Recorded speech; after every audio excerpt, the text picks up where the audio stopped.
साथियों, कैसे हो आप सब और क्या चल रहा है? कहीं आप लोग भी 370 रुपए की बिरयानी खिला के वसूलने का काम तो नहीं कर रहे? वैसे मुझे भरोसा है आप लोग ऐसा नहीं कर रहे होंगे, क्योंकि सबकी मेंटेलिटी सेम नहीं होती है। पर कुछ लोग ऐसे ही होते हैं कि मैंने अपने 370 रुपए खर्च किए, मैं तो अपने वसूलूंगा, क्योंकि मैं तो भिखमंगा हूँ।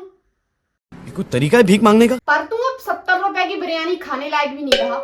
और ये तो पक्का है, तू जब जब बिरयानी को देखेगा तब तब तुझे याद आएगा कि 370 रुपए की बिरयानी ने तेरे जीवन में लंका लगा दी थी। और खाएगा तो कभी नहीं, ये पक्का है। तो आओ इस 370 रुपए की बिरयानी का मामला देख लो। तो हमने चिकन बिरयानी खाई, वो हाई होगी 360-370 रुपए की। फिर वो कहती घर छोड़ाओ, महा यार 370 रुपए लगे हैं, मैं वसूलता करूंगा। भाई तेरे पास अपनी माँ बहन को खिलाने के लिए तो है ना पैसे, या फिर उनसे भी वसूलता है? इनको लगता है कि ये 370 रुपए की बिरयानी खिला के किसी भी लड़की के साथ फिजिकल हो जाएंगे। What? Bro, what are you talking about, man? Mentality नाम की चीज होती है कुछ की नहीं, और ये है आजकल के कॉकरोचों की सोच। और सबसे शर्म की बात तो ये है कि इस शो में जितने भी लोग बैठे थे वो सब रेपिस्ट थे क्या, जो इसके अगेंस्ट कोई बोला ही नहीं। ऐसे बोलते भी कैसे? उन्हें तो स्वर्ग से सुंदर लग रहा था उस शो में, लेकिन यार यहाँ में पिघल गया। कितनी गंदी मेंटलिटी वाले लोग थे। ऐसे ये कॉमेडी शो है कि कॉमेडी के नाम पे कुछ और ही कर रहे हैं। और लड़कियां तो होंगी ना वहां पे, तुम लोगों का मुंह नहीं खुला इसके खिलाफ, या फिर बस ये सब सुनकर ही करती रही?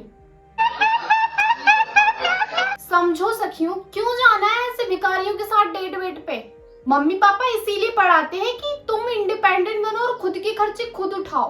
और भाई जब तक जॉब नहीं लगे तब तक मम्मी पापा देते तो है खर्चे के लिए पैसे, वो कर लो खर्च, क्यों अपना मजाक बनवा रहे हो?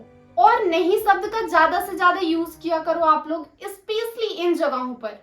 और तेरा तो 370 रुपए की बिरयानी में कलेजा बाहर आ गया, तू क्या मर्द बनेगा रे?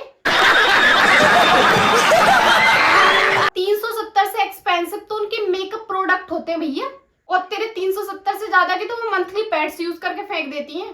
तू कैसे मर्द बनेगा रे? और फिर अपनी वाइफ के खर्चे कैसे उठाएगा? वैसे तो अब तो शादी के लायक भी नहीं रहा, कौन करेगा? भगवान जाने। हाँ ठीक है, मंगलवार को तो उसको आना था वहीं आसपास रहे। ये कुछ चेंज कर दे, उसको कोई मॉल। हाँ ये चेंज कर दे, वरना बहुत बुरी फंस जाएंगे, है ना? फिर भी लपेटे में आ ही गए। जाना था। हाँ मॉल जाना था। हाँ वहाँ उसने प्रसाद चढ़ाया। अरे मॉल में प्रसाद चढ़ाना था? कैसे कैसे लोग हैं रे? क्या बोला तूने? नहीं पहले क्या बोला? चल बुद्धि मारी गई है तेरी। और 50% लड़कियां इसीलिए सिंगल हैं कि वो इन जैसे लोगों की वजह से बिलीव नहीं कर पाती, या फिर वो 370 रुपए वसूलने वाला हुआ तो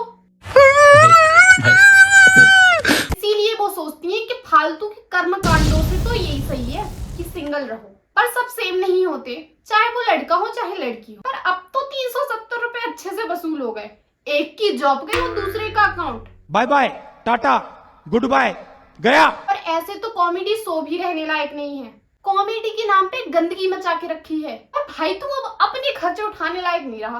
और मेरी प्यारी सखियों, अब आप लोगों को जो कुछ भी खाना हो अपने पैसे से खा लेना, और या फिर अपने पापा से मांग लेना। If you agree with me, so like this video and comment or subscribe for more.